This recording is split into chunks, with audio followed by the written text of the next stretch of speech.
우리는 역사상 가장 중요한 시점을 지나고 있습니다. 하나님께서는 하나님의 일을 하시기 전에 사람을 준비시키셨음을 우리가 알고 있습니다. 하나님 말씀은 마지막 때에 대추수, 대부흥의 때가 있다고 분명히 예언하고 있습니다. 아멘. 하나님의 말씀이 그대로 성취될 것을 믿습니다. 예레미야 눈물은 잠자는 교회와 영혼을 깨우기 위해 노력하고 있습니다. 이 가슴 뛰는 일에 함께 하길 원하시는 분은 카카오 채널로 연락 주시기 바랍니다. 당신은 위대한 하나님의 사람입니다.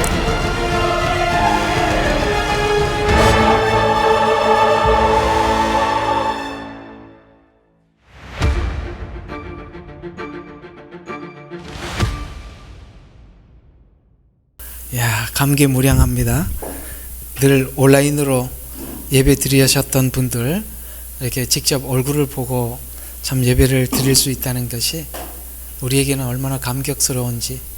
사실 이런 일들이 과거에는 뭐 별 의미가 없어 보이지만 마지막 때가 되면 이런 일이 있을 것이라는 성경의 예언에 따라서 실제 그런 상황이 오고 있는 것 같고, 그러나 하나님께서 여러 군데 흩어져 있는 우리 모두들을 한자리에 모아주시고 또 이렇게 함께 예배하게 해주시고, 또 아직은 그래도 비행기가 다닐 수 있어서 여기 와서 여러분들 얼굴 직접 뵐 수 있어서 정말 감사합니다.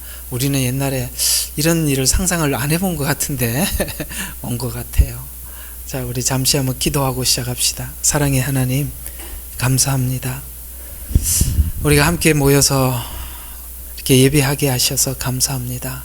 온라인이라도 모이게 하셔서 감사하고, 혹 우리가 세상이 마지막 때가 어떻게 변해갈지 몰라서 우리가 각자가 아버지 하나님, 각자가 있는 각자 처소에서 홀로 예배를 드려야 할 시간이 올 수도 있다는 마음으로 우리가 마지막 때를 준비하고자 합니다. 주여 도와주셔서 저희들이 오직 예수 그리스도의 복음만이 우리 가슴 속에 살아 숨쉬게 해주시고 전부가 되도록 하나님 축복하여 주옵소서. 오늘도 부족한 종을 세워주셨습니다. 오늘도 주의 말씀을 함께 나눌 때 우리에게 생명의 피가 되고 살이 되도록 역사하여 주시옵소서. 예수 그리스도의 이름으로 감사하며 기도드렸습니다. 아멘.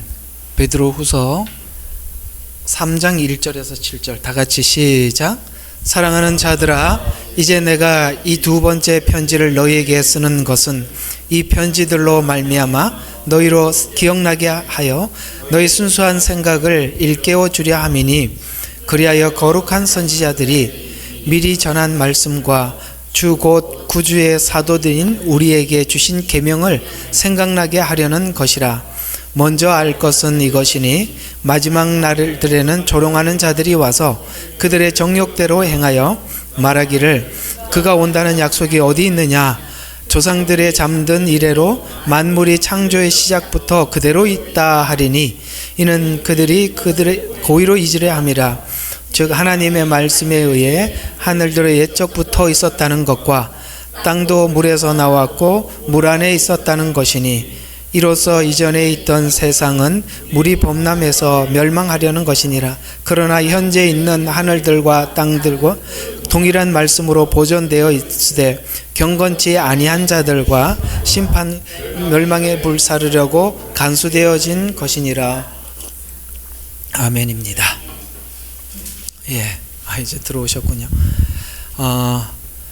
이번에 집회에 하나님께서 베드로 전 후서를 있는 시간 안에 함께 나누라는 마음을 주셔서 컨퍼런스 때도 베드로 전서, 오늘 또 베드로 후서, 그 다음에 두 번 있는 수요일도 다 베드로 전 후서에 있는 내용을 가지고 여러분들과 함께 나눠보려고 합니다. 이제 우리가 이제 상상을 한번 이렇게 머리를 이렇게 눈을 감고 상상을 한번 해봅시다. 베드로가 예수님을 만났던 사건, 그 다음에 예수님을 따라다니다가 하나님께서 베드로에게 주는 그리스도여 살아계신 하나님의 아들입니다. 그 완벽한 신앙 고백을 했던 과거, 변화산상에 올라가서 예수님과 함께 그야말로 천국을 맛봤던 그 시간, 그리고 예수님이 십자가에 죽을 것을 말씀하셨을 때 다 버릴지라도 저는 부인하지 않겠습니다 라고 자기 의지를 고백했던, 그때까지 그 순수했던 그 베드로. 그러나 예수님 십자가에 달려 돌아가실 때 저주하고 부인하고 비참하게 돌아가야 했던 베드로의 일련의 사건들, 주님께서 오셔서 네가 나를 사랑하느냐라고 물었을 때 내가 주를 사랑하는 줄 주께서 아십니다. 그리고 양떼를 맡겨주셨고, 그리고 하나님께서는 이 베드로에게 귀한 은혜를 주셔서 사도행전에 그 많은 사람들 대중 앞에 서서 하나님의 말씀을 증거하였고, 그들이 많이 주님 앞에 돌아온 그 경험을 했었었지요. 지금 베드로는 이 사도행전에서 이 복음을 전하면서 사실 베드로의 일생을 쭉 되돌아보면 후반부, 그러니까 사도행전 이후에 베드로의 삶을 되돌아보면 지난날 주님을 만났던 그 감격과 주님을 부인하고 돌아서서 그 비참했던 자기의 모습들을 마음속에 그리면서 그대로 이걸 어디로 옮겨 놓느냐면, 주님 오시는 그날 너희들 부인하지 마라, 돌아서지 마라, 나 사실 과거에 그런 적이 있었어 라는 말은 하지는 않았지만 그의 다짐 속에는 지난날 가슴 아팠던 자기의 현실들을 마음에다 두고 이제 초림 때 자신이 예수님을 정확히 알지 못해서 그렇게 부인했었지만 주님 오시는 그날까지는 결코 나는 주님 앞에 돌아서지 않겠다라는 이런 믿음과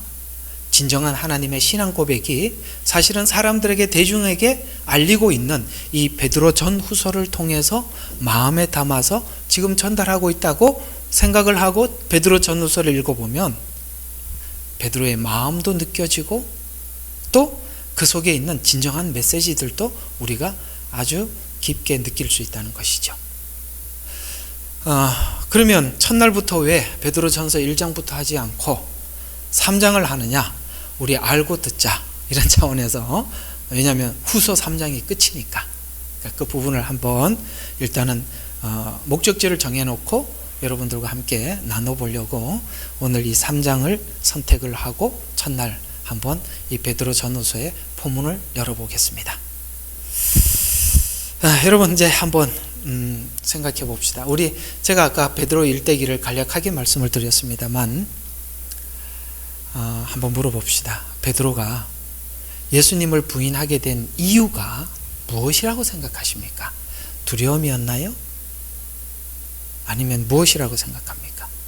근데 베드로 전후서 오늘 본문 그 다음에 2장, 그러니까 여기 이제 후서가 3장이 끝이니까 그 2장과 3장을 보면은 어떤 이야기를 계속 반복해서 하고 있다는 것을 알 수 있어요. 그게 뭐냐면 세상을 향한 기대, 세상을 향한 정욕, 세상을 향한 욕심, 이게 바로 마지막 때 적이다, 이렇게 이야기를 하고 있는 것입니다. 우리는 사실 외부에 있는 적이 우리 가운데로 밀려오고 있다고 생각하지만 마지막 때 배교는 내가 하는 거니까.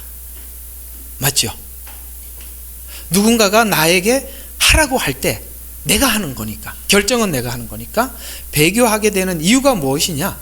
바로 이 부분에 대해서 너의 믿음이 본질에서 떠났고 너의 믿음이 정욕에 사로잡혀 있고 이런 것을 밀고 들어와서 그러니까 이 이단 세력들이, 거짓 복음이 들어왔을 때 네가 거기에서 너 자신을 내어주는 이유는 사실은 그들은 밀고 들어왔지만 우리가 하나님을 향한 정직한 믿음에서 떠나 있었기 때문에 그들을 받아들일 수밖에 없는 것이고 타협하는 것이다. 왜? 나도 옛날에 그랬으니까. 왜? 근데 만약에 주님이 이 땅의 왕이 되시거든, 하나는 좌편에 우편에 앉게 달랐던 그 마음, 그것이 바로 주를 부인하게 만들었듯이 이 마지막 때도 우리가 가지고 있는 이런 탐심이, 우리 속에 있는 정욕과 하나님을 향해서 진실하게 살려고 하는 내 자신을 그야말로 성경대로 표현하자면 자기를 부인하고 자기 십자가를 지고 주님을 따르려고 하는 이런 결단이 내게로부터 떠났을 때, 그 배교 집단이 내 가까이 왔을 때 나는 그들에 대해서 쉽게 받아들이게 되고 용납하게 되는 것이 아니냐라는 이야기로 지금 베드로는 과거에 자기의 부인했던 어떤 과정들을 마음에 두고 오늘 우리에게 마지막 종말을 살아가는 우리들에게 너희가 받은 그 복음을 순수하게 지켜야 한다라고 우리에게 부탁하고 있다는 것입니다. 뜻밖이죠. 우리는 자꾸 이 모든 악의 세력들이 밖에서 밀려오고 있다고, 들어오고 있다고 생각을 하는데, 그러더라도 그건 오게 돼 있고 그것을 하느냐 마느냐의 결정은 나에게 달려있는 것인데, 그것을 지키기 위해서는 받은 복음을 순수하게 가져라. 이해가 갑니까? 타협하지 마라. 이것이 바로 우리를 지키는 길이다. 이렇게 베드로 전후서는 우리에게 설명해주고 있다는 점에서 우리는 이 베드로 전후서 이야기를 들으면서 옳습니다, 맞습니다, 바로 적은 밖에 있는 것이 아니라 내 안에 있는 것입니다, 내가 나를 지켜야 하는 것입니다 라고 우리가 하나님 앞에 고백하게 되더라는 것이죠. 자, 그래서 오늘 이 3장 1절부터 하나하나 보면 이렇게 설명해 들어가고 있어요.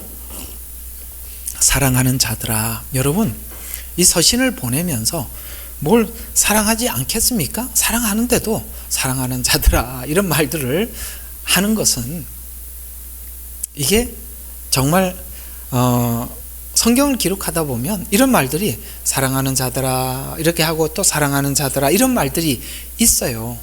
그러면 이 서신을 받는 사람들이 대부분이 하나님 반대쪽에 있는 사람들도 있을 것이고 또 하나님 쪽에 있는 사람들도 있어요. 그래서 이렇게 이야기를 하는 거야. 정말 진정으로 사랑하는 자들아.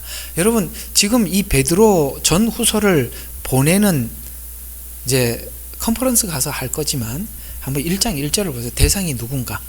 1장 1절 베드로 전서 1장 1절을 가보면 예수 그리스도의 사도된 사도 베드로는 본도, 갈라디아, 갑바도기아, 아시아와 비두니아와 흩어져 있는 타국인들, 이들이 도대체 누구죠? 왜 이 사람들이 누구죠?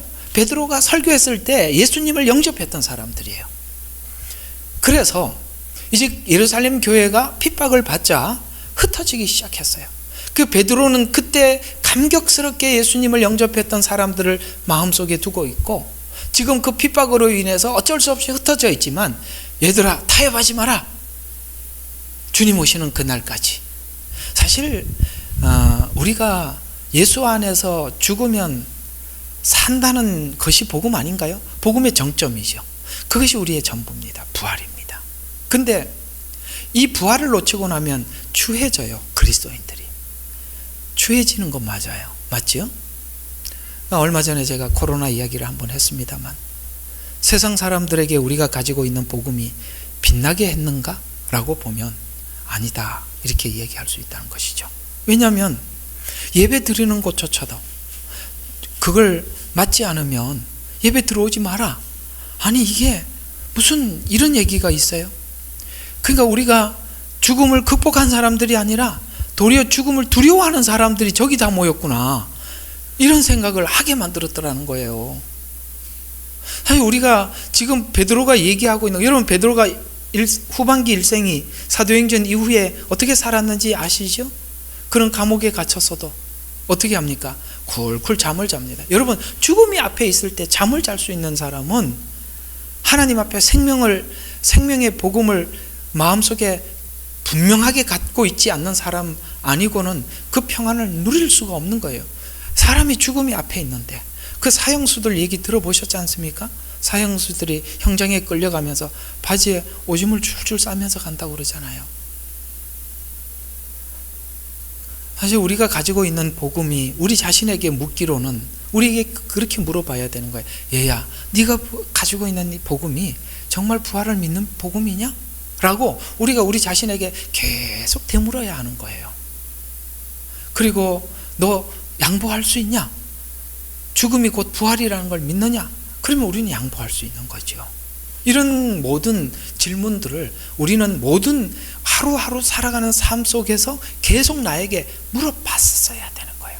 그것이 쌓이고 또 하나님 앞에 확인을 받고 묻고 확인을 받고 이러는 과정 속에서 저와 여러분이 가지고 있는 복음이 확고해지고 분명해진다는 것이죠.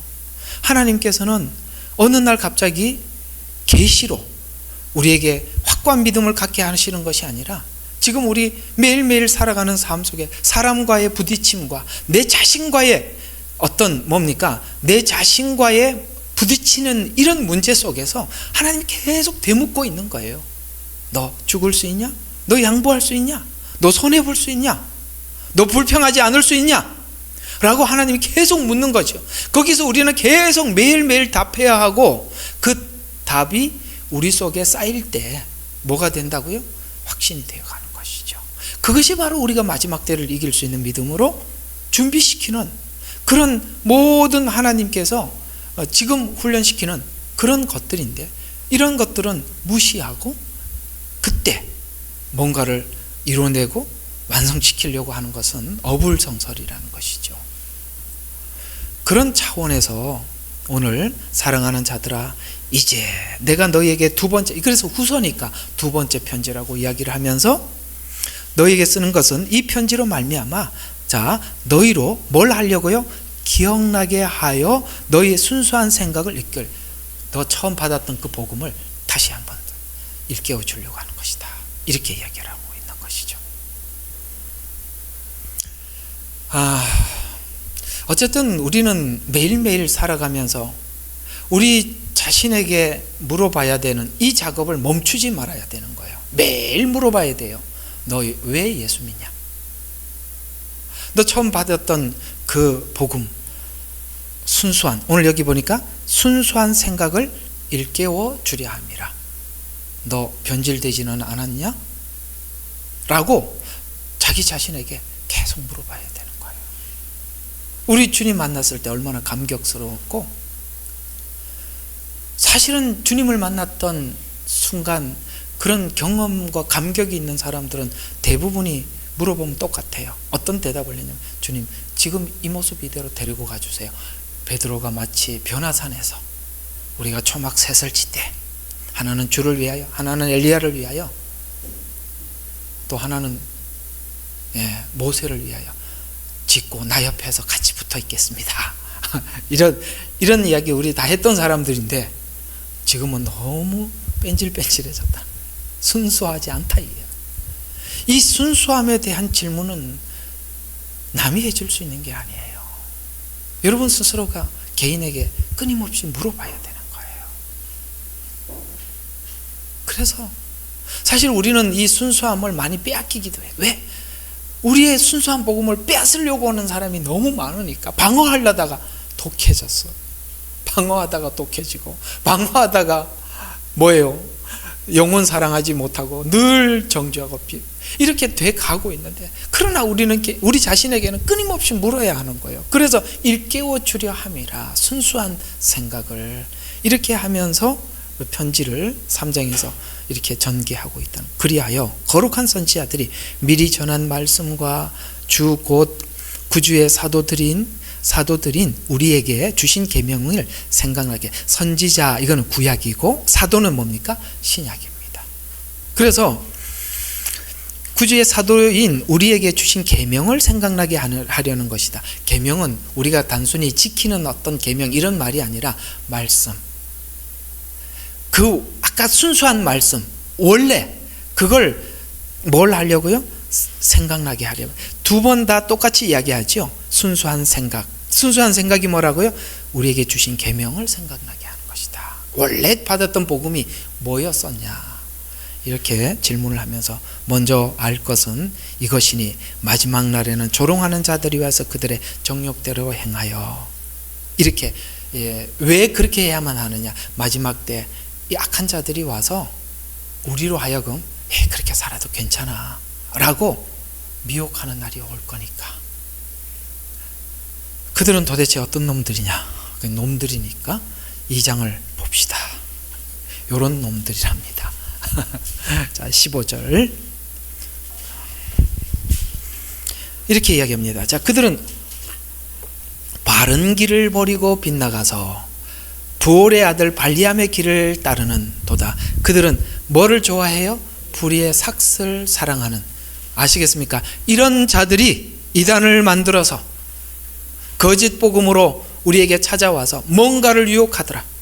여러분, 에덴 동산에서 가만히 생각해 봐요. 왜 그들이 아담과 하와가 선악과를 먹으려고 결심을 하고 손을 내밀어서 따먹었습니까? 하나님 같이 되리라는 그 말에 자기 욕심이 뭡니까? 로마서대로 보면 욕심이 잉태하여 죄를 낳고 죄가 장성하여 한즉 사망을 낳느니라는 말을 에덴 동산의 선악과 사건으로 그대로 돌려보면은 따먹었다, 사망을 낳느니라, 같은 이야기란 말이죠. 근데 그 시조가 뭐였다고요? 욕심이 잉태한즉, 이렇게 로마서는 설명을 하고 있다는 거죠. 여기서는 탐심이라고 표현하고 있고 거기는 욕심이라고, 그 별 차이가 없는 이야기예요. 사실은 우리 마음속에 그 모든 것의 힘듦, 그 다음에 그런 악한 자들을 내가 받아들이려고 하는 갈등은 내 안에 있는 탐심이 아니냐, 순수한 생각을 회복시켜주고 다시 한번 리마인드 시키기 위해 내가 너희들에게 오늘 이 편지를 쓴 것이다 라고 말씀하셔서, 어쩌면 우리는 외부적인 이런 문제들을 앞에 서서 앞으로 이렇게 될 거래요, 앞으로 저렇게 될 거래요, 그렇게 여러분이 말한 대로 될 건 맞아요. 그건 뭐 온다고 성경에서 예언했는데 우리가 막은들 가능하겠습니까? 그러나 성경은 사랑하는 우리들에게 하는 말씀을 들어야죠. 그렇죠? 예, 세상 사람들이나 그저 이 복음을 모르는 사람들, 이런 시대가 온대라는 말은 하지만 그거는 복음은 아니니까. 그렇죠? 여러분들이 받는 구원의 복음은 십자가 복음 아닌가요? 그렇죠? 예, 재림을 안다고 우리가 구원받는 게 아니죠. 세상 사람들도 그거는 알 수 있어요. 그러나 그건 우리로 하여금 새 생명을 얻고 구원을 얻게 하는 이야기는 아니에요. 그러나 그 시대가 올 것이라고 우리 주님은 말씀하셨고 준비하라고 하셨으니 우리가 그게 오는 걸 눈으로 보고 있을 뿐이고, 그러나 성경은 뭘 준비하라 그랬죠? 우리 자신의 내면을 준비하라고 말씀하고 있는 거예요. 그래서 정욕대, 자, 아까 이놈들 보다 그랬구나. 자, 이쪽으로 15절 다시 봐요. 불의의 삭슬 사랑하여. 그러니까 이런 사람들이, 이 사람들은 복음과 관련이 없는 사람들이고 그저 불의의 삭슬을 위해서 우리를 유혹하러 오는 사람들이 있다. 자기 배를 채우기 위해서. 불의의 삭슬을 사랑하는 사람들이니까 그들은 재림에 대해서도 관심도 없고 아무 감각이 없는 사람들이에요. 그렇죠? 이제 여기 3장의 후반부에 나오면 이 사람들은 야, 뭐 창조로부터 하나님 만드는 게 그대로인데 뭘 심판이 있어 라고 이야기할 거라고, 우리가 주님 곧 오신대요 라고 이야기하더라도 이들은 이렇게 대답한다 이 말이에요. 원래 이 사람들은 아무 생각이 없는, 여러분 그 사람들은 재림도 안 믿고 십자가도 아무것도 안 믿는 사람들인데 성경 펴놓고 지식을 자랑하면서 우리를 유혹한대요. 얼마나 지식적인지 한번 계속 봐요. 이 사람들이 어떤 사람인지 정체를 볼 필요가 있어요. 16절, 자기의 죄악으로 인하여 책망을 받았으니 말 못하는 나귀가 사람의 음성으로 말하여 그 선지자를 미친 짓을 막았다. 그럴 정도로 하나님께서 그들을 막아주셨다. 그런데 도대체 이 사람들은 누구냐? 물 없는 셈이랍니다. 그 다음 절 17절 맞죠? 물 없는 셈이라는 말은 그들이 성경을 해석하는데 18절 헛된 말로 자랑한답니다. 물 없는 셈과 같은 사람들이 18절에는 뭐라고요? 헛된 말로 자랑한대요.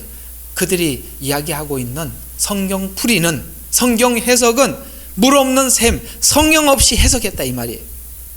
성령님 없이 말씀을 증거했다는 거예요. 아시겠어요? 가짜라는 거예요. 그래서 그들은 물 없는 셈이요 폭풍에 밀려다니는 구름이니 이들을 위하여 흑암과 안개가 영원히 간직되었다. 그들은 뭐라고요? 밀려다니는 구름이랍니다. 기준이 있어요? 뿌리도 없고 아무것도 근본이 없는. 그래서 우리 옛날에도 너 근본도 없는 놈이 이러잖아요. 네, 근본이 없는. 그래서 이상한 해석을 가지고 우리에게 미혹하는데 헛된 말로 자랑을 하니까 이들의 설교는 유창할 겁니다. 내가 우리 아까 잠깐 뵙지만 내가 어떤 목사님 그때 30년 전에 봐야 되는데 제가 잘 안 들었다 그랬습니다. 헛된 말. 복음하고 헛된 말이 훨씬 인간 친화적입니다. 복음은 그렇지 않아요.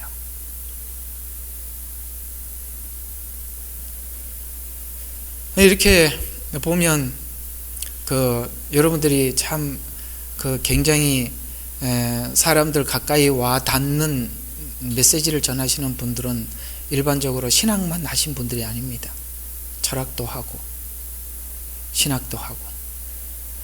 철학은 이제 한번 얘기는 했던 이야기지만은 철학이라는 것은 인간이 태어나서 죽을 때까지 있는 사람들이, 지금까지 모든 사람들이 이구동성으로 하는 말들을 모아놓은 게 철학이에요. 철학은 이전과, 창조 이전과, 우리 탄생 이전과 죽음 이후를 말할 수 없어요. 철학이 그게 한계예요. 그러나 철학은 익숙합니다. 누구에게나. 왜? 누구나 그런 생각들을 한 번쯤 해봤기 때문에 그렇습니다. 그래서 철학을 설명하기 위해서 신학은 동원되는 들러리에 불과한 거예요. 그게 사람들에게는 굉장히 가까이 갑니다. 그러나 그거는 헛된 말이에요. 그래서 성경은 여기 말고 다른 데는 헛된 철학과 이렇게 나오는 거예요. 헛된 철학이라고. 그래서 그건 어디서 만든 거라고? 물 없는 샘에서 만든 거라고. 이제 연결이 되시죠? 성령 없이 만든 이야기. 그런 걸 가지고 쭉 들어와서 헛된 말로 자랑하며 잘못된 생활을 하는 자들에게서 온전히 피해 나온 자들을 육신의 정욕과 더 많은 방탕함으로 유혹하여. 그게 처음에 들어가서 이게 아니구나 하고 나왔었어요. 그런데 더 뭐라고요? 더 많은 방탕함. 그래서 육신의 정욕과 그 다음에 더 많은 방탕함으로 유혹하여. 이게 뭐냐면 우리가 복음을, 자 성경에 보면 이렇게 말씀하고 있어요. 내가 거룩하니 너희도 거룩하라 그랬어요. 그래서 우리가 신앙생활을 하면서 하나님 앞에 지향하는 방향이 어디냐? 거룩이거든요. 거룩이에요. 거룩이라는 말은 많은 이렇게 뒷짐하고 이렇게 양반 이게 아니라 세상과 구별된 이런 뜻이에요. 그렇게 살아가라고 하는 것이 성경이 우리에게 요구하고 하나님이 요구하는 것인데, 우리가 거룩한 삶, 하나님이 원하는 삶을 살려고 가다가 이걸 딱 놓는 순간 이들이 들어와서 우리가 거기서 들어갔다가 나왔는데 더 강력하게 유혹하는 바람에 여러분 강력한 유혹이 뭐라고 생각합니까? 우리가 하나님이 기뻐하지 않는 죄의 어떤 이 한계, 선을 넘어도 된다라는 말을 교묘한 말로 풀어갔다는 거예요. 참 신기하죠? 그래서 거기 넘어가는 사람들은 누구다? 아까 말씀드린 나를, 순수한 그 복음에서부터 나를 할까 말까 하는, 그러니까 우리 마지막 때일수록 우리가 더 결단해야 되는 부분은 타협하지 않겠다. 십자가를 내놓지 않겠다. 아시겠어요? 그 복음에서 내가 한 발짝도 요동하지 않겠다. 내가 주님을 강하게 붙들겠다. 이런 마음들이 있어요. 왜? 마지막 때 유혹이 너무나, 여러분 한번 생각해 봐요. 우리가 옛날에 우리가 10년 전, 20년 전에 죄의 어떤 보편적인 기준들을 보면 그것과 지금 현대인들이 생각하고 있는 죄의 기준들을 놓고 볼 때 너무나도 달라지지 않았습니까? 그렇죠? 난 자주 이렇게 설교 때마다 말하지만은 이 동성애라는 말 자체가 소름이 돋는 이야기예요. 끔찍한 이야기예요. 만약에 한 10년 전, 20년 전에 이런 얘기했다면 그 할아버지한테 싸다고 맞았을 거예요. 쓰레기라고. 근데 이걸 사람들에게 보편적으로 말할 뿐만 아니라 반대하는 사람들을 미친 사람이라고 이렇게 역으로 공격을 당하는 이런 시대가 왔다는 건 너무나도 비참한 겁니다. 이렇게까지 사람들이 죄에 대한 기준의 농도가 낮아져 있는 거예요. 그러면 그리스도인들이 하나님이 요구하는 거룩은 너무나도 세상 사람들이 얘기하는 것과 너무나도 다르기 때문에 우리가 세상에 달라진 이 도덕성에 대한 기준을 우리가 낮추면 낮출수록 그들이 강력하게 미혹한다는 말이 어떤 이야기인지 아시겠습니까? 그것으로부터 우리를 지켜나가야 된다는 거예요. 마지막 때 분명히 배교하는 일이 있을 거라고 말씀하고 있는데 배교는 누가 하느냐? 이런 사람들이 하는 거니까. 배교는 바깥에서 나를 하게 했다라고 묻지 마세요. 표도 동일하고 배교도 동일한 내가 결정하는 겁니다. 맞잖아요. 내가 결정하는 거죠. 내가 안 하면 안 하는, 죽어도 안 하면 안 하는 거고 하면 하는 거예요. 그런 차원에서 우리가 성경이 우리에게 조명하고 있고 강조하고 있다는 것을 보십시오. 그래서 헛된 말로 자랑하고 잘못된 생활을 하는 자들에게서 온전히 피해 나온 자들을 유혹하여 19절 그들에게 자유를 약속하나 그 자유는 어떤 자유? 방탕하게 살아도 된다. 정욕대로 살아도 된다라고 그들이 이렇게 자유를 약속하나 자기들 자신은 타락의 종들이니 누구든지 정복을 그 사람들에게 누구든지 정복을 당하면 그는 정복하는 자의 종이다. 간단하죠? 참 베드로가 어렵지 않게 설교를 잘해줬어요. 그죠? 간단하게. 그러면서 만일 그들이 주 곧 구주 예수 그리스도를 아는 지식을 통해 세상의 오염에서 피하였다가 다시 거기에 말려들고 패배하면 그들의 나중 결과가 처음보다 악하네. 그래서 성경에서 말하고 있는 이 22절 보니까 잠언대로 이루어진 것이니 걔는 그 자신이 토한 것에서 돌아가고. 아시겠습니까? 이거 마태복음에 나오는 이야기지 않습니까? 그렇게 된다는 거예요. 그러니까 마지막 때 우리 자신을 지킨다는 것은 뭐 그저 성경을 아는 지식에서 지키는 것이다라는 이야기보다 우리의 거룩에서 나를 지키는 것이다. 이렇게 베드로는 설명하고 있어요. 왜? 그는 예수님을 부인해 본 경험이 있어요. 왜 부인했는지 그 속에 무엇이 자기를 예수님을 거절하게 했는지 이제 본 겁니다. 그래서 우리 모여서 그런 얘기를 하기 쉬워요. 남의 이야기. 남의 얘기라고 한다면 지금 이렇게 돼가고 있습니다. CBDC는 이렇게 가까이 오고 그 다음 절차는 이럴 겁니다. 그런 이야기는 남의 이야기들이에요. 그 얘기는 우리가 보는 말로 할 수 있어요. 그러나 성경은 도리어 다른 곳에서 우리를 지키라고 지적하고 있다는 것이죠. 자, 이제 3장으로 다시 돌아가서 이렇게 그들은 말을 한답니다. 4절. 자, 말하기를 우리 같이 시작. 그가 온다는 약속이 어디 있느냐?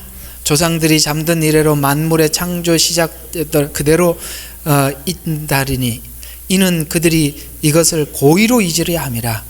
즉 하나님의 말씀에 의해 하늘들이 옛적부터 있었다는 것과 땅도 물에서 나왔고 물 안에 있었다는 것이니 이게 무슨 이야기입니까? 우리는 이제 재림이 가까우니까 주님이 곧 재림하셔, 곧 오셔, 성경에 예언이 이루어지고 있어, 이렇게 얘기를 했더니 이 사람들이 그 무슨 소리 아니냐, 지금 하나도 안 변했는데 그대로 있는데 이렇게 이야기하더라는 것이죠. 여러분, 이거는 뭘 이야기하는 것입니까? 마지막 때가 되면 될수록 사람들이 이 성경을 어떤 이성과 과학을 통해서 접근을 하더라는 거예요. 제 성경 공부하면서 자유주의자들, 진보 신학자들 공부했죠. 그들은 과학과 이성을 중심으로 해서 성경을 해석하다 보니까 구약은 뭐만 남더라? 십계명만 남고 신약은 주기도문만 남더라. 이렇게 오더라는 것이죠. 왜요? 나머지는 다 하나님, 사람이 쓴 거니까. 이렇게까지 가더라. 과학과 이성을 접근해서 보면 뭡니까? 무슨 소리야? 멀쩡한데. 근데 지금까지 무슨 일이 있었다고? 그런 일 없어. 과거 역사를 봐. 화산이 폭발을 해도 그 지역만 그러지 지구가 멸망한다고? 그런 일은 없어. 라고 지난날을 근거로 해서 설명을 할 거다. 그걸 아셔야 돼요. 여러분, 요한계시록에 가보니까 하나님께서 이 마지막 때 우리를 심판하실 때 서서히 심판하십니까? 아니면은 순식간에 갑니까? 순식간입니다. 여러분, 소돔과 고모라도 멀쩡했다가 갑자기 불을 내리고요. 예. 노아 홍수도요. 문을 닫아서, 하나님이 문을, 노아 방주의 문을 닫아서 들어갈 수가 없었어요.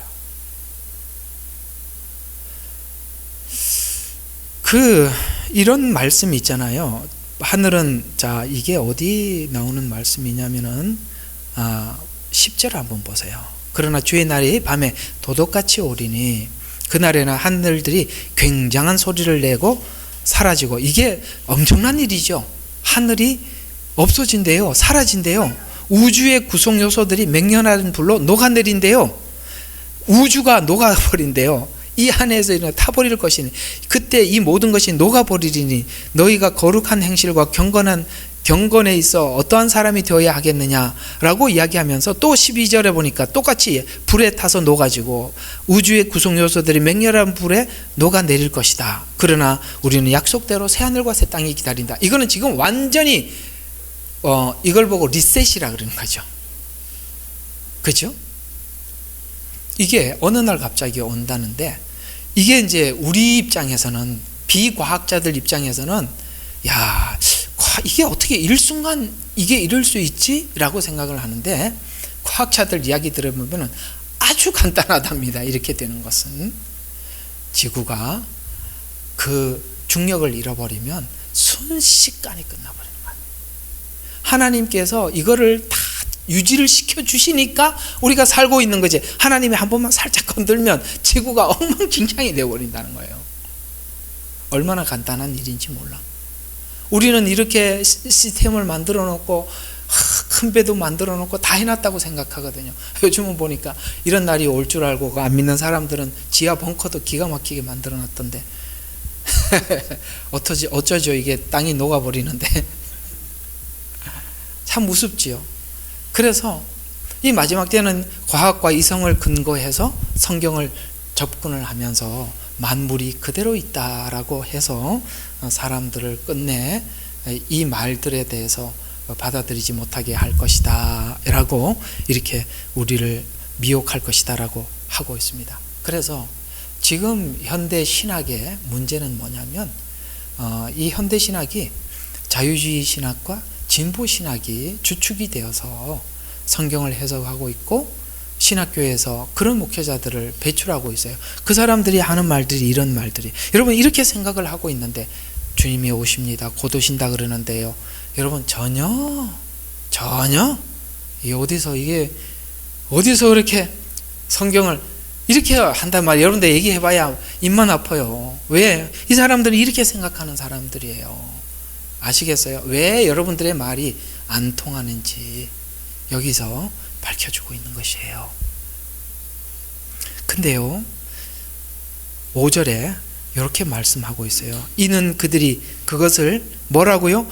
고의로 잊으려 함이라. 우습죠? 예. 믿고 싶지 않은 거예요. 그냥 이 정욕대로 살고 싶은데 심판한다니까 싫고, 나는 모르겠다 하고, 안 보면 되겠지 하고 고의로 잊어버리려고 한다는 거예요. 사실은 하나님은 십자가로 우리에게 강력하게 도전한 것입니다. 거룩해져라. 누가 스스로 거룩해지겠어요? 자신이 죽으면서 거룩해지라고 하시는 겁니다. 주님은 이 거룩은 놓을 수 없는, 타협할 수 없는 하나님의 의지거든요. 그걸 안 하면 마지막 때 유혹을 받는데, 그걸 하지 않으려고 마음을 먹으면 끌어들인대. 그래서 우리가 배교하게 된대요. 지금 이렇게 만약에 주님의 재림이 어디 있느냐, 재림을 부인하고, 그런 교회들 많잖아요. 재림을 부인하고 거룩한 삶에 대한 메시지가 없고, 이런 교회들 앞에서 우리가 이게 마지막 종말을 그들에게 외치고 주님 앞에 돌아오라고 한들, 이미 자기 정욕대로 살기를 원하고 거룩에 관심이 없는 사람들이 고의로 잊으려고, 그 말이 있다 하더라도 이렇게 엉뚱한 소리를 해가면서 봐라 지금까지 아무 일이 없었잖냐 라고 이렇게 변명을 하려고 하는 그들에게 과연 말이 통하겠느냐, 이렇게 말씀하고 있는 거예요. 그래서 우리가 아무 말도 하지 말라는 이야기가 아니에요. 저는 어제 우리 동생들하고 이제 마지막 차도 이제 저녁 막 먹고 커피 마시면서, 제 밑에 동생이 그거를 해요. 저게 증권회사 뭐 이제 본부장이에요. 그래서 어제 또 좋은 힌트를 꺼내주더만, 요즘 대세가 뭔지 알아? 그러면서 이제 둘째 동생이 AI야. 그래서 너무 말 잘 꺼냈다. 그래, 요즘 증권 그거 최고지. 내가 이제 한마디 한다. 그래서 이제 AI를 이제 666표하고 딱 연결시켜갖고 아주 그냥 눈 똑똑 우리 동생들 앉혀놓고 얘기해서 그 표 받으면 지옥 간다. 끝장이다. 왜 끝장인지 설명을, 아무도 말 못해. 가만히 듣고 있어요. 오는 게 보이죠. 대세. 그렇지, 대세지. 대세가 될 수밖에 없겠지. 돈만 보는 사람들이 그게 앞으로 돈 된다 이렇게 보고, 우리는 그것은 적그리스도가 가까이 오는 소리로 듣고 있는 것이죠. 이렇게 다르다 이 말이야. 그 왜요? 그런 사람들에게는 막 주님이 오신다고 그러더라도 오는 게 사실같이 보여도 고의로 있고 싶은 거예요. 고의로 있고 싶으니까 그래도 우리는 가서 말을 해놓고 봐야 돼. 맞죠? 말은 해야 돼. 아유, 저 인간들은 오늘 저게 베드로 후서 보니까 이 정도라, 아이고 말해도 아무 소용 없겠네, 이렇게 하지 말고, 하나님 마지막 때 우리의 증언자로 쓰려고 세워놨으니까, 제가 어제 동생들한테 말했듯이 여러분들도 한번 담대하게 외치셔야 돼요. 뭐 누가 뺨을 때리든 말든 한 번은 해야 돼요. 아시겠어요? 내가 아주 그냥 몇 번을 얘기했어요. 표 받으면 알지? 끝장이야. 이게 다 그래도 집 사고 뭐 그래요? 아무 소리 못 하지요? 끝장이야. 다 고개 숙이고 가만히 듣고 있어요. 그렇습니다. 고의로 잊으려고 했기 때문에 이러고 있다는 것을 아셔야 돼요. 불쌍히 여겨야 되는 것이에요. 그러면서 다음 절 한번 보세요.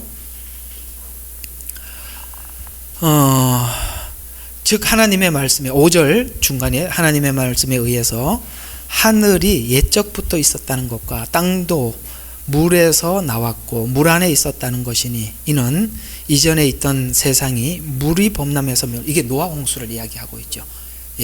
그대로 있었냐? 아니다. 노아 홍수 때 리셋된 거 아니냐라고 베드로가 변증하고 있는 거예요. 그대로 있었다고? 너 지금 우리가 살고 있는 게 그대로 온 거야? 아니야. 노아 홍수 때 완전히 리셋됐고 새롭게 시작한 거 아니냐. 왜? 노아 홍수 이전에 사람들이 800년 900년 살았는데 노아 홍수 이후에 수명이 완전히 줄어들었고 봄, 여름, 가을, 겨울이 생기기 시작했고, 그거 다 리셋된 거 아니야. 어느 날 갑자기 그렇게 된 것처럼 마지막 때 이 일이 리셋이 되는데, 이거는 노아 홍수 때는 기회를 준 거고 앞으로는 기회가 없는 거잖아요. 그래서 베드로가 그렇게 변호하고 있으면서 7절을 보면, 그러나 현재 있는 하늘들과 땅은 동일한 말씀으로 지금 네가 말한 것은 그대로 보존되어 있는데, 왜 보존되어 있냐면 경건치 아니하는 자들을 심판과 멸망의 날에 불사를 하고 불쏘시개로 잘 간수하고 있다, 이렇게 얘기하고 있네요. 재밌죠? 그대로 있다고? 아니, 하나님 다 태우려고 잘 준비하고 있다, 이렇게 이야기하고 하면서 사랑하는 자들아, 또 아까 사랑하는 자들아, 이런 말들은 정말 애정 어린 표현으로 우리에게 진짜 해주고 싶은 말을 하는 거예요. 천년이 하루가 천년 같고 천년이 하루 같은 이 한 가지를 잊지 마라. 아이고, 시간이 길다고 여기지 마라. 금방 간다.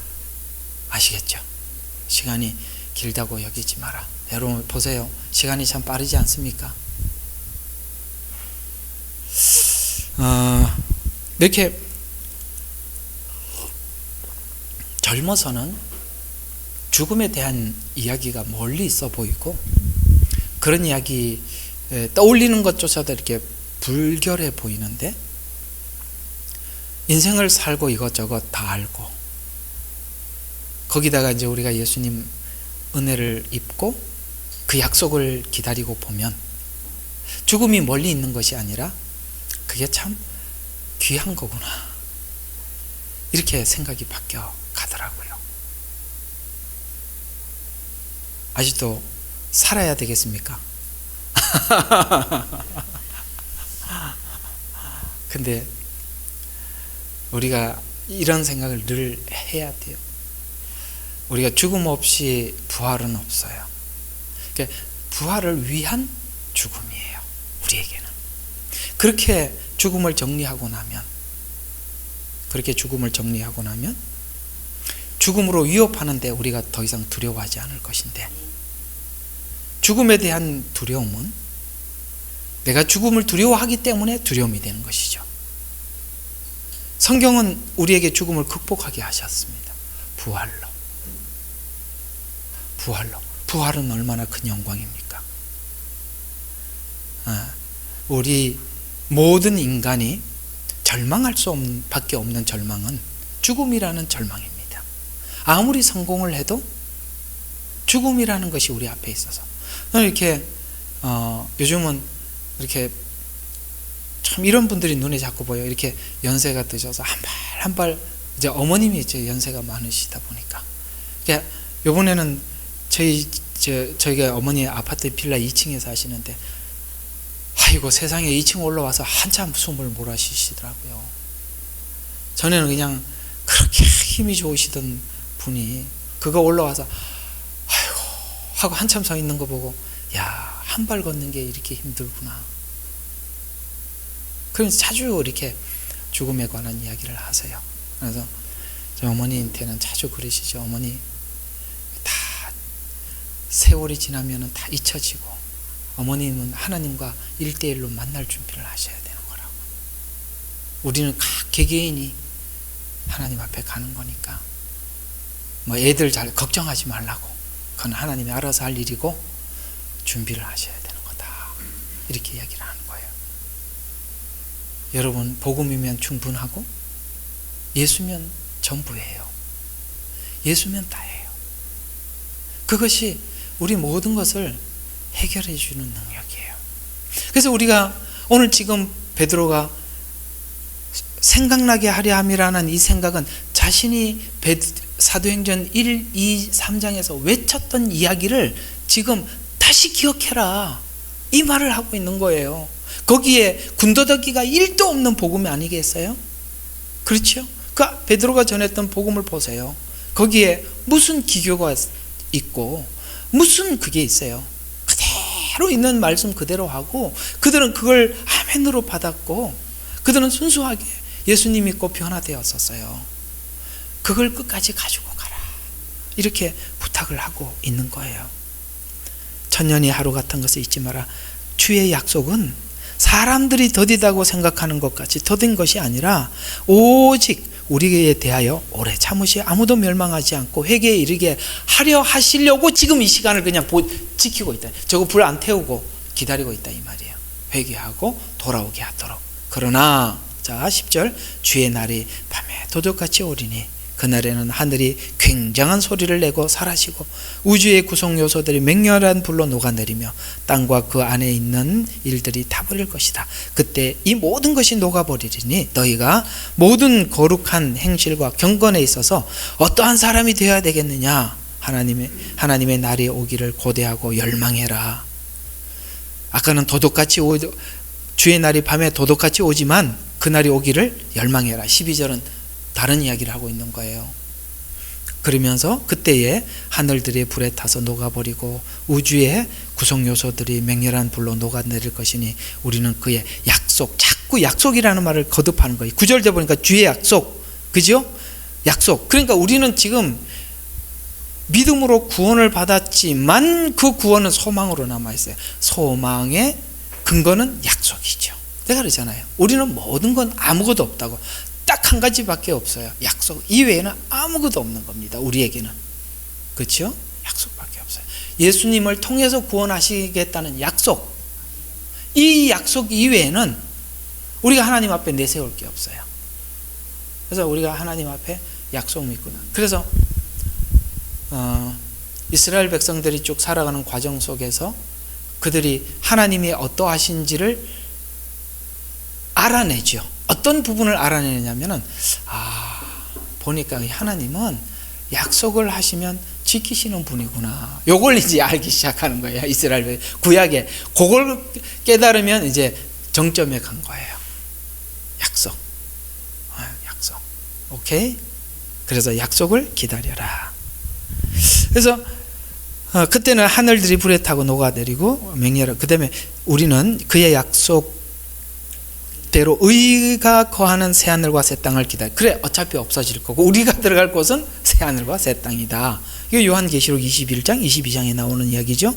그러므로 사랑하는 자, 계속 그렇게 사랑하는 형제들아 너희가 이런 것을 기다리고 있으니, 지금 이걸 일깨워 주는 거죠. 기다리고 있으니 점 없고 흠 없이 평강 가운데 그분께 발견되도록 해라. 이게 거룩이에요.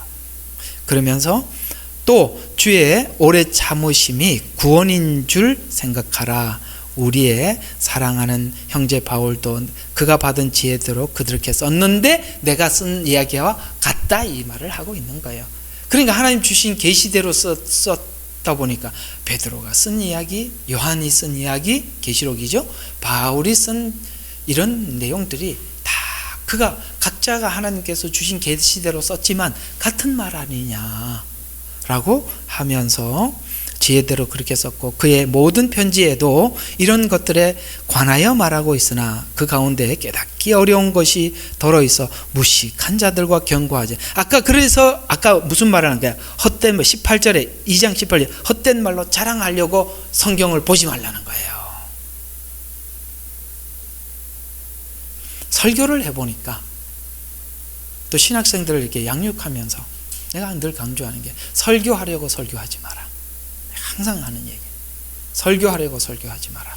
설교하려고 설교를 하려면 설교를 잘하려고 하는 마음에 빠져서 설교에 기교가 붙는다. 설교에 기교가 붙으면 사람들의 반응에 의해서 설교를 준비하게 된다. 그건 복음도 아니고 성경도 아니다. 설교를 할 때 설교를 태우기도 하고 죽도 써라. 제가 강조하는 겁니다. 죽을 많이 써야 이렇게 하면은 물이 많은 거구나. 오케이? 설교를 밥을 태우듯이 태워봐야 불 조절을 잘못했구나. 이런 걸 배운다.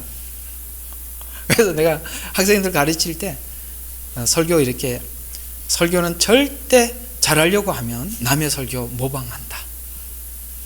왜? 요번 주에 반응이 자기 실력으로 해서 사람들에게 반응을 얻은 게 아니라 남의 걸 가지고 반응이 났어요. 그러면은 다음번에는 더 기교를 부려야 되니까 더 훌륭한 설교를 찾아내야 되겠죠. 그러면 그분은 설교를 안 하시는 게 자기를 지키는 길이고 남도 지키는 일이다. 무서운 거예요. 설교는 사람들의 대중의 반응을 보는 것이 아니라 하나님 앞에서 정직하게 선포하는 것으로 끝내라. 사람들이 상처를 받든 아파하든 은혜 받았습니다 하든 상관없이 그대로 하고 끝내라. 그래서 내가 참 학교 다니면서 애들한테 엄청 많이 했어요. 왜 제가 이 이야기를 강조를 많이 했었냐면은, 어떤 시골교회 전도사님이 부임을 해서 갔는데 성도들이 계속 설교를 해도 은혜를 안 받아. 그래서 어느 날 야단을 쳤대요. 뭐라고 야단을 쳤냐면, 내가 곽선희 목사님 설교를 했는데도 은혜를 못 받다니. 이게 무슨 얘기인지 아시겠어요? 곽선희 목사님 설교를 그대로 뺏겨서 설교를 했는데 자기는 은혜를 받았었는데 이 사람들은 왜 곽선희 목사님 설교를 그대로 했는데 못 받냐? 왜? 자기 게 아니니까. 오케이? 어떤 사람의 설교가 인기가 있다고 해서 그걸 모방하는 게, 그거는 사람이 듣게 하기 위한 설교예요. 정말 조심해야 되는 거예요. 어쩌다 깨닫기 어려운 것이 있고, 16절 더러는 무식한 자들과 견고하지 못해. 다른 성경 억지로 풀다가 뭐라고요? 스스로 멸망해 가느니라. 아까 자랑, 기교, 물 없는 샘, 성령 없이 푸는 성경, 이런 것이 자기도 망하고 남도 망하게 만들더라. 그러면 이렇게 한번 생각해 봐요. 설교자는 설교자 자신을 지켜야 하고 성도들은 성도들 자신을 지켜야 해요. 목회자는 설교가 기교를 부리지 않도록 주의를 해야 되겠죠. 그러려면 어떻게 해야 될까요? 사람들의 반응이 어떠하든지 그대로 계속해야 합니다. 사실 저는 이렇게 요즘 하다 보니까 저 이야기를 자꾸 하게 돼서 좀 줄이려고 애를 쓰는데, 사실 저는 저와 어떤 긴 싸움이 있었어요. 왜냐면은 성도들이 잘 알아듣지 못하는 설교를 너무 오래 했었어요.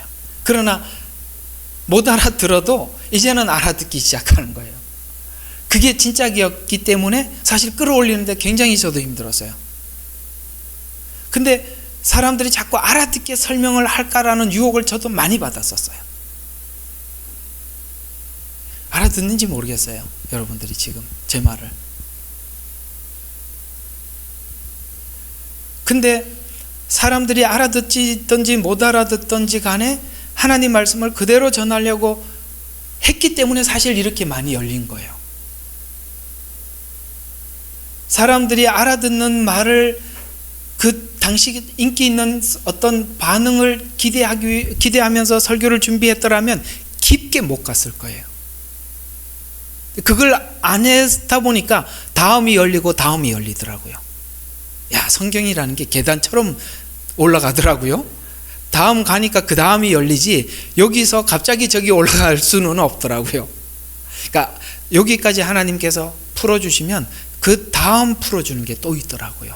그걸 계속 하나님 말씀만 전할 때 열리지, 거기서 기교를 딱 부려버리면 아웃사이드로 빠져버리는 거예요. 그게 참 긴 싸움이었어요.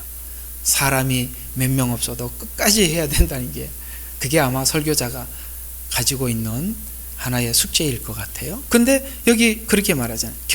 악한 자들, 그러니까 억지로 경고하지 못한 자들, 다른 성경들처럼 억지로 풀다가 스스로 멸망한다라는 말을 그렇게 여러분들에게 설명하면 여러분들도 이해가 많이 되시리라 생각을 하고 계속 보면, 자, 다 왔으니까 그러므로 사랑하는, 또 참 많이 그런 말 많이 하죠. 너무너무 그때 그 자기가 전했던 그 사람들을 향한 그 사랑하는 마음, 사랑하는 자들아, 너희가 이런 것을 알았으니, 미리 알았으니.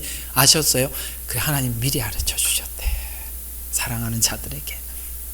그러니 미리 알았으니 악한 자들 미혹에 끌려 자신의 견고한 입장에서 떨어지지 않는, 견고한 입장이 뭐죠? 아까 처음에 받았던 그 복음을 순수하게 지키는, 그게 견고한 입장이에요. 그래서 오직 은혜와, 바울도 끝까지 은혜를 강조했고, 여기도 은혜, 다른 말로 십자가, 복음, 이렇게 표현할 수 있는. 그래서 우리 주 예수 곧 구주 예수 그리스도를 아는 지식에 따라 자라가라. 영광이 이제 영원토록 그에게 있을지어다. 왜 이 말로 끝을 냈을까요?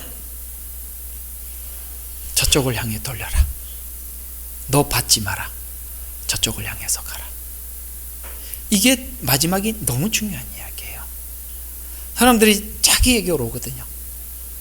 저쪽으로 가라. 영광이 저쪽에 있다. 너한테 있는 게 아니라 거기다 돌려라.